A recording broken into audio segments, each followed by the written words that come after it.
Hi friends, कैसे हैं आप सब। हमने पीछे जो लेसन्स किए उसमें हमने प्रेजेंट इंडेफिनिट और प्रेजेंट कॉन्टिन्यूअस यानी प्रेजेंट टेंस पूरा कर लिया था, जिसमें प्रेजेंट के चारों भाग किए थे।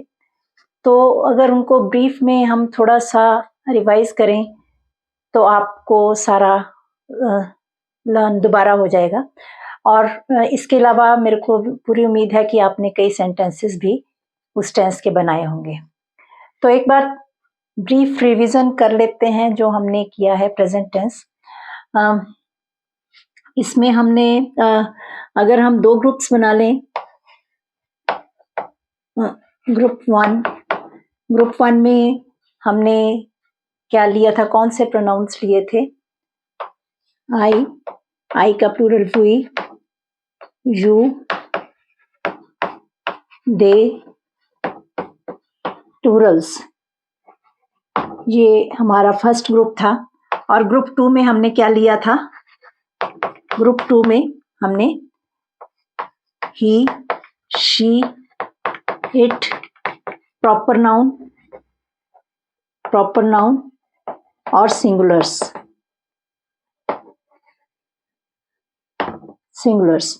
ये सेकेंड ग्रुप में हमने लिया था।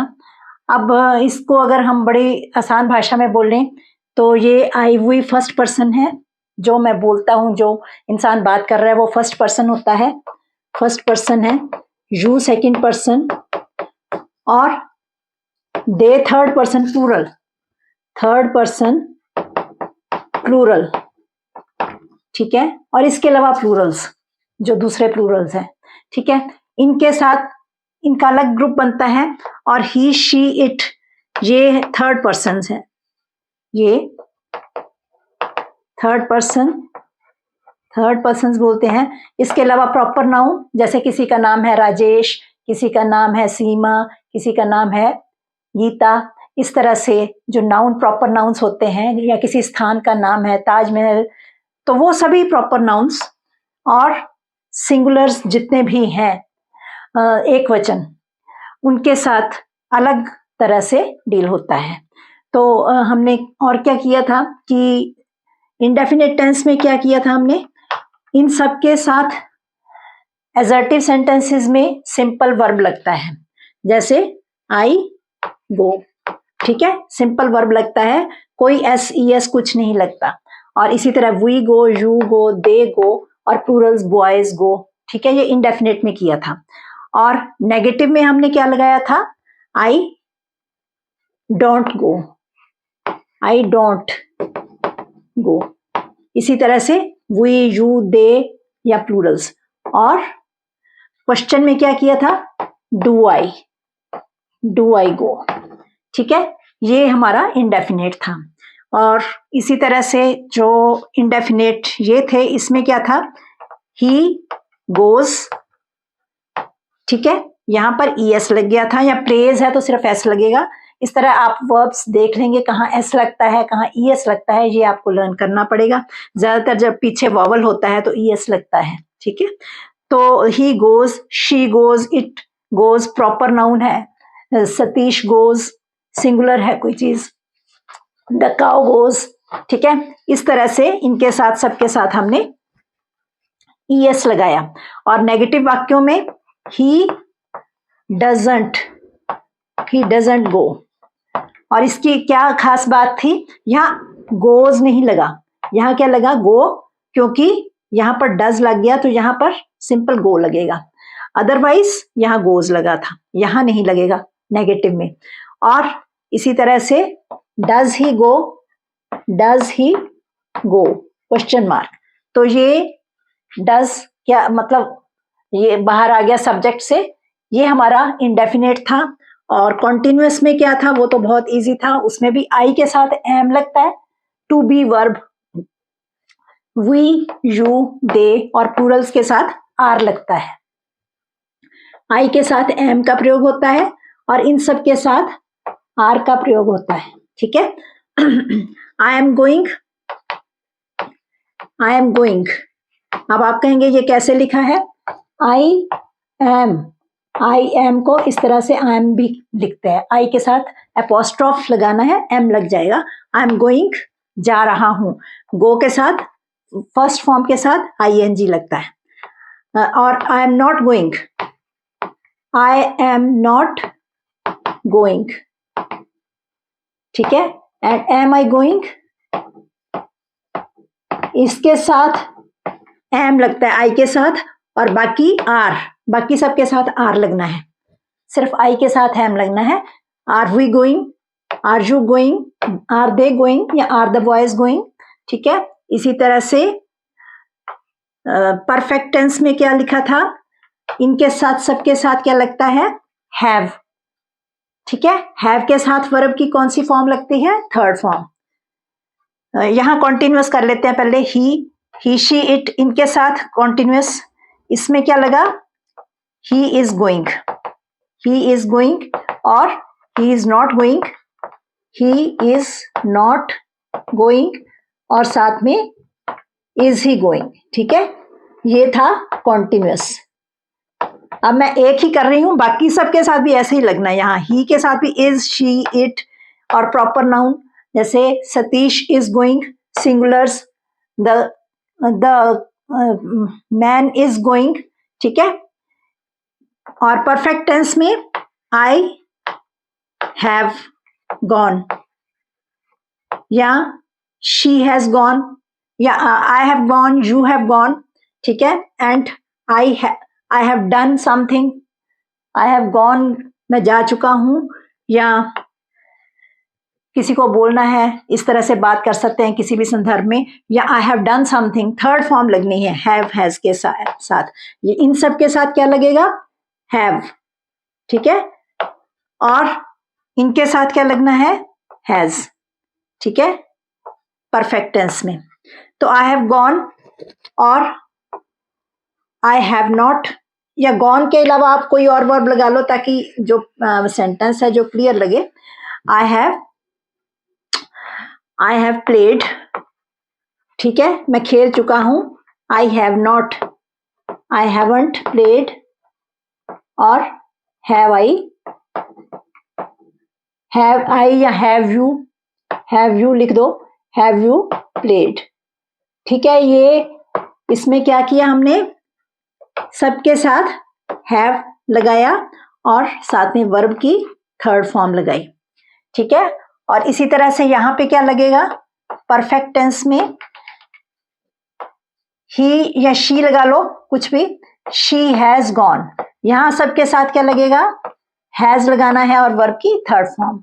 She hasn't gone, she hasn't gone, और हैज शी गॉन, ठीक है, हैज शी गॉन, ये थर्ड फॉर्म लग गई। और परफेक्ट कॉन्टिन्यूअस टेंस में क्या लगेगा, ये हमने क्या किया था, इन सब के साथ, इसके साथ पहले हैव लगा और यहां पर have been, I have been doing this work since morning. अब ये बन गया, I have been doing this work, ये परफेक्ट कॉन्टिन्यूअस टेंस है। I have been, we have been, you have been, ठीक है। यहाँ हैव बीन के साथ क्या लगता है, वर्ब प्लस आईएनजी, ठीक है। और समय बताने के लिए सिंस या फॉर का इस्तेमाल होता है। इसी तरह से ये सभी सेंटेंसेस बन सकते हैं। और नॉट वाले सेंटेंसेस में I have not been, not कहाँ लगाना है, हैव के और बीन के बीच में लगाना है। और जब आपने इंट्रोगेटिव बनाना है तो क्या लगेगा, हैव आई बीन, ठीक है, have I been doing this work, ठीक है। हैज यहां पर लगेगा तो हैज शी बीन, ठीक है, यहां पर हैज लगेगा ग्रुप 2 में और यहां पर हैव लगेगा सभी के साथ, ठीक है। Plurals, have the boys been playing since morning, ठीक है। अब यहां परफेक्ट कॉन्टिन्यूअस में क्या लगना है, she has been doing this work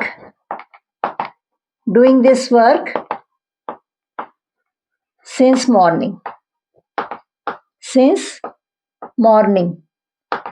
ठीक है। अब ये यहाँ शी लगाया है, इसके अलावा ही लगे या इट लगे या किसी का नाम हो या सिंगुलर हो तो इसी तरह से वाक्य बनने हैं। हैज बीन लगाकर वर्ब के साथ आईएनजी लगाना है और साथ में आपने जो ऑब्जेक्ट लगाकर फिर आपने उसके बाद टाइम बताने के लिए सिंस या फॉर का इस्तेमाल करना है। ये हमारा टोटल प्रेजेंट टेंस हो गया और प्रेजेंट टेंस के चारों भाग हमने डिटेल में जो किए थे वही हम यहाँ पर बता रहे हैं। ठीक है, ये सबको क्लियर होने चाहिए तभी हम आगे कर सकेंगे। ये आशा है आप थोड़ा बहुत नोट भी कर लेंगे अगर आपने दोबारा रिवाइज करना है और आपको लगता है कोई चीज रह गई है तो। ठीक है, इसी तरह से जब इट के साथ मैंने बताया था इट के साथ भी जब it as a subject choose होता है, बाकी तो हम इट का मैंने कई बनाए थे सेंटेंसेस, इसके साथ भी परफेक्ट कॉन्टिन्यूस के साथ भी हम बना लेते हैं एक आध। It has been raining, it has been raining since morning, since morning. तो ये इट एज अ सब्जेक्ट जब यूज होता है तब भी हैज बीन लगाना है और वर्ब के साथ आपने इंग लगाना है और टाइम के साथ सिंस या फॉर का इस्तेमाल करना है। ये आपका एक तरह से ब्रीफ रिवीजन हो गया और आपको ये सेंटेंसेस अच्छी तरह से आप बोलने आने चाहिए। धीरे धीरे हम और अच्छी तरह से इनको जब हम बोलेंगे, जब आगे आगे करेंगे तो हम इंग्लिश भी बोलना शुरू करेंगे साथ में, ताकि आप समझें भी और आप उसको लिख भी सकें और समझ भी सकें। अब आपको एक ब्रीफ में थोड़ा सा इंग्लिश बोलने का टेक्निक बताती हूँ कि कैसे बोली जाती है। जब आप हेजिटेट करेंगे, हिचकिचाएंगे तो आप नहीं बोल सकेंगे। उसके लिए आपको अपनी थिंकिंग में भी इंग्लिश को यूज करना होगा। You have to think in English. उससे क्या होगा, जैसे कुछ स्टूडेंट्स होते हैं वो हिंदी तो हम जैसे रोज बोलते हैं, हिंदी के साथ पहले आप थोड़ी थोड़ी इंग्लिश मिक्स करें और फिर अगर आपने आज 10% हिंदी एंड इंग्लिश मिक्स कर ली है तो फिर कल 20% करें। मैं ये नहीं कहती कि हिंदी बोलना बंद करें, हिंदी जो है वो हिंदी जानते हैं उनके साथ तो हिंदी बोलें, परंतु जब आपने खुद सीखनी है तो उसका तरीका बता रही हूँ कि आपने इंग्लिश सीखनी है अब, तो इंग्लिश को आपने यहाँ पर धीरे धीरे बढ़ाते जाना है। जैसे हिंदी इंग्लिश को मिक्स करके इंग्लिश बोलते हैं, तो आप you have to think in English और जैसे जैसे आप सोचेंगे तो आप इंग्लिश की परसेंटेज बढ़ाते जाएं। ठीक है, इससे क्या होगा कि आप धीरे धीरे 20% इंग्लिश, 80% हिंदी एंड धीरे धीरे आप 70% इंग्लिश में आ जाएंगे और 30% हिंदी रह जाएगी और slowly you will see you have come to 100% English speaking. ठीक है, धीरे धीरे आप देखेंगे कि आप 100% इंग्लिश बोल रहे हैं। आपको सोचना, अगर आपके घर में ज्यादा बात करने वाले नहीं है तो आपको you have to think in English and you have to talk to yourself in English.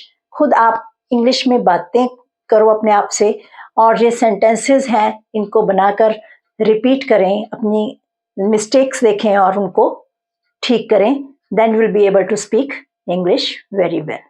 ठीक है, सो ये था हमारा जो रिवीजन हो गई। इसी तरह से हमने नाउन्स किए थे, वो भी थोड़े से एक बार रिवाइज कर लेते हैं before we start past tense. Nouns कैसे रिवाइज, नाउन्स में क्या किया था हमने, जैसे हम इसको बड़े इंटरेस्टिंग ढंग से कर सकते हैं जिससे कि आपको कोई भी मुश्किल ना हो। जैसे I have a dog, I have a dog, its name is Bruno। ठीक है, its name is Bruno। It is very loyal dog, ठीक है। इसके अलावा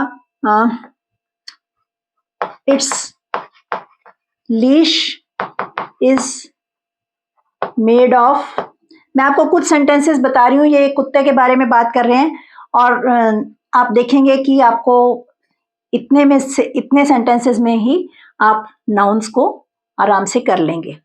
it's leash is made of leather and iron, ठीक है। इसी तरह से चलिए अभी इतना करते हैं। आई हैव अ डॉग, ठीक है। मैं बाकी सेंटेंसेस के बारे में बात नहीं करूंगी, अब सिर्फ नाउन के बारे में बात करते हैं यहाँ पर। अगर आप इसको ही देख लेंगे तो आपको कंप्लीट नाउन की रिवीजन हो जाएगी। नाउन होता क्या है? किसी चीज का नाम, किसी व्यक्ति का नाम, या किसी कॉमन नाउन, किसी भी जात का नाम। जात मतलब भी जो प्रजाति होती है, ठीक है।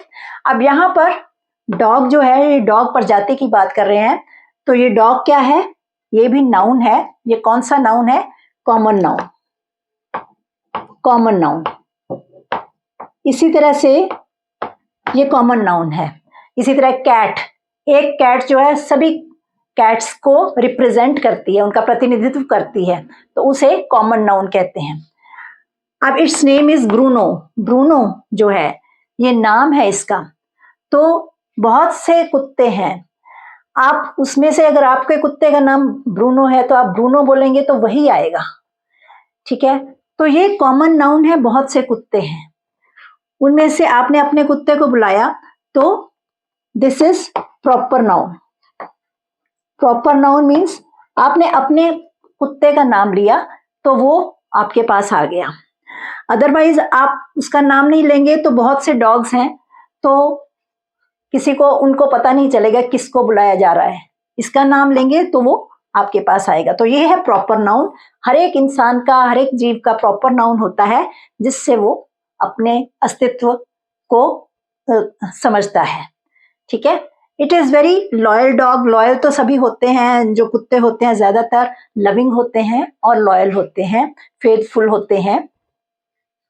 अब प्रॉपर नाउन था, किसी का भी नाम हो, सिर्फ ब्रूनो नहीं, कोई भी नाम हो, जैसे आदमी का नाम है कोई भी, सतीश है, रमेश है, ये सभी प्रॉपर नाउन्स हैं। इसी तरह डॉग ही कॉमन नाउन नहीं है, कैट है, मैन है, वुमेन है, ठीक है, ट्री है, ये सभी जो है कॉमन नाउन्स हैं। अब it is very loyal dog. Loyal क्या है? लॉयलिटी क्या है? ये उसका एक, उसकी क्वालिटी है जो कि फील की जाती है। जो डॉग्स हैं वो, उनको जब पालते हैं तो पता चलता है कि ये कितने लॉयल होते हैं, जो हम हर एक में नहीं देख सकते, ठीक है। Loyalty it is abstract noun. Abstract noun, abstract noun क्या होता है? किसी भी किसी की क्वालिटी, ऐसे जैसे ऑनेस्टी, लॉयलिटी, ठीक है, इसी तरह से लव, ठीक है। किसी की जो भावनाएं होती हैं वो ज्यादातर जो है एब्स्ट्रैक्ट नाउन में आ जाती हैं। ये फेथफुल होता है, इट इज वेरी फेथफुल भी कह सकते हैं आप। तो लॉयलिटी जो है ये एब्स्ट्रैक्ट नाउन है, जो कि इस में हम इंक्लूड कर रहे हैं। It's leash is made of leather and iron.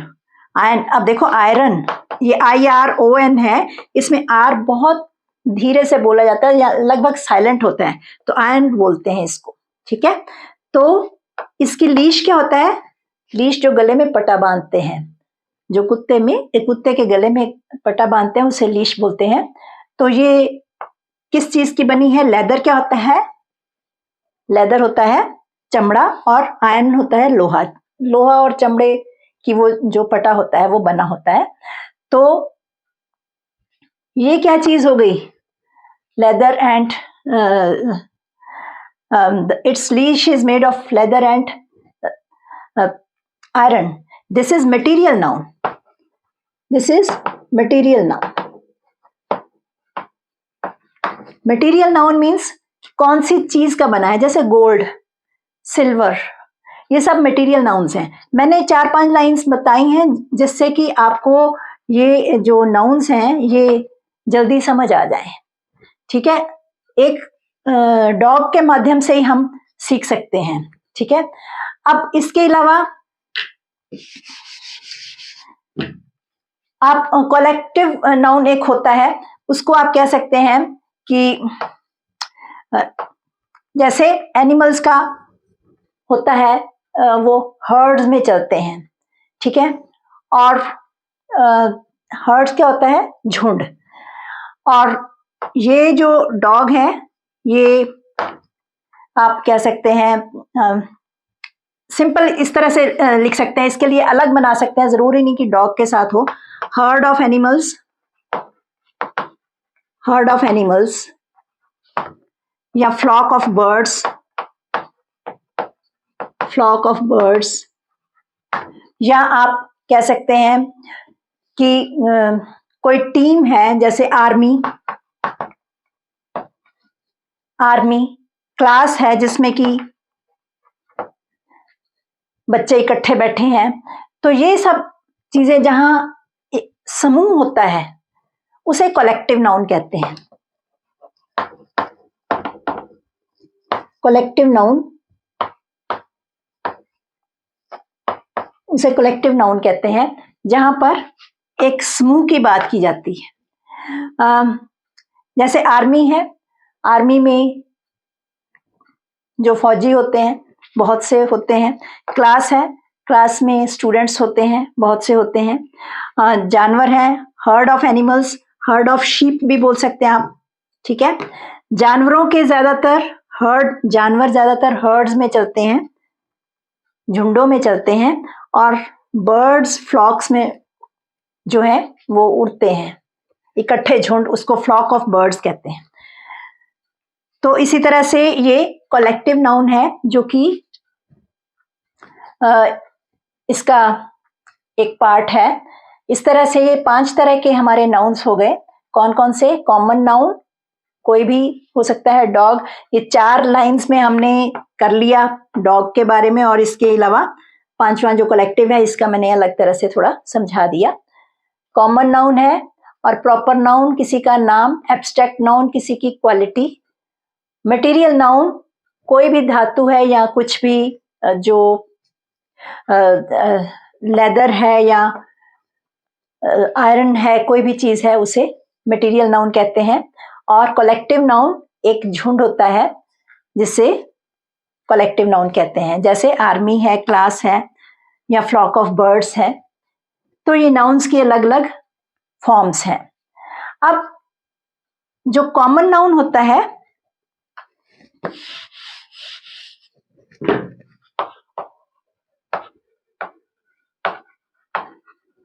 ज्यादातर जब हम सिंगुलर प्लूरल्स करते हैं तो वो कॉमन नाउन से ही करते हैं, कॉमन नाउन से ही होते हैं। जैसे बॉय, बॉयज, गर्ल, गर्ल्स, ये भी कॉमन नाउन है। ठीक है, सिंगुलर प्लूरल्स समझ रहे हैं ना, एक वचन, बहुवचन। इसी तरह डॉग, डॉग्स।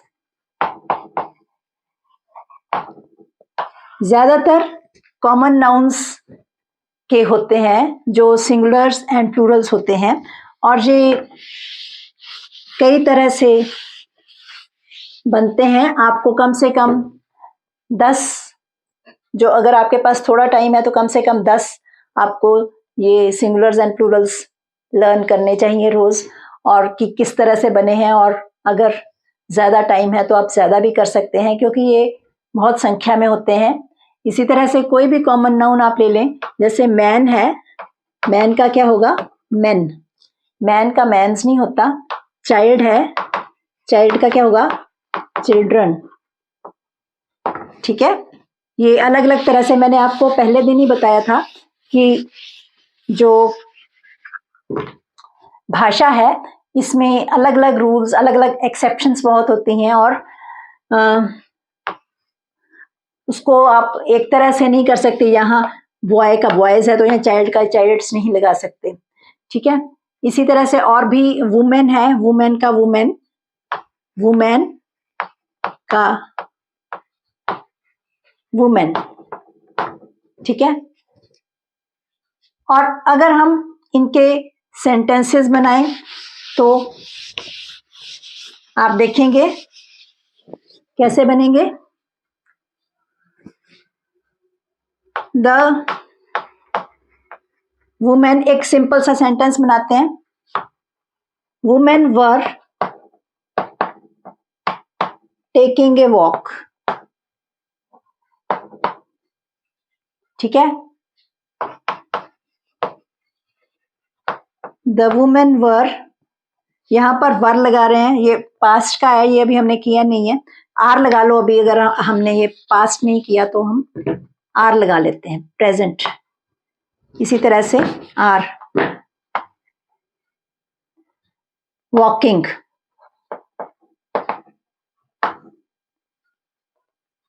इसमें क्या फर्क है।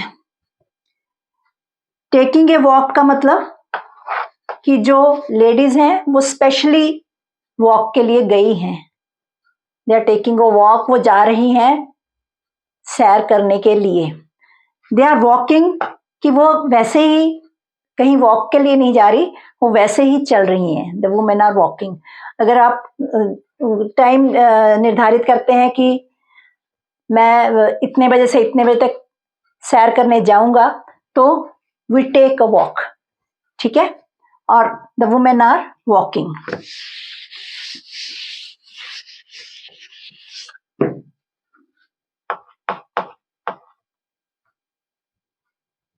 The man was going to school या ऑफिस,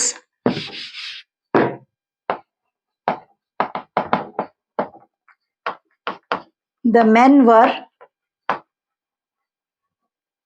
playing फुटबॉल। अब यहाँ पर फुटबॉल खेलने एक इंसान अकेला तो खेलता नहीं है, वो टीम खेलती है, तो इसलिए यहाँ पर मैन लगाया सिंगुलर में और मैन के साथ वर का प्रयोग किया, ठीक है।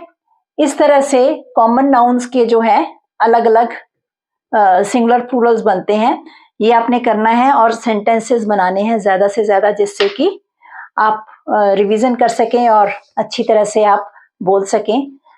फिर अब हम अगला टेंस भी स्टार्ट करेंगे और साथ साथ में हम, जैसे आज हमने थोड़े नाउन्स रिवाइज किए हैं और बीच बीच में हम बाकी चीज़ें भी रिवाइज करते जाएंगे, जिससे कि आपको कोई प्रॉब्लम ना हो। कोई भी आपको प्रॉब्लम हो तो आप कमेंट सेक्शन में लिख सकते हैं। धन्यवाद। Stay blessed.